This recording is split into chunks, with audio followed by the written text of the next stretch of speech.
দেখি আমাদের মাছগুলো কষানো হয়েছে কিনা।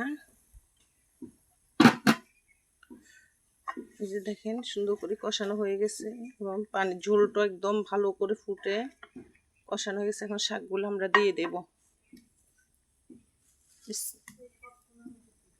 বিসমিল্লাহ।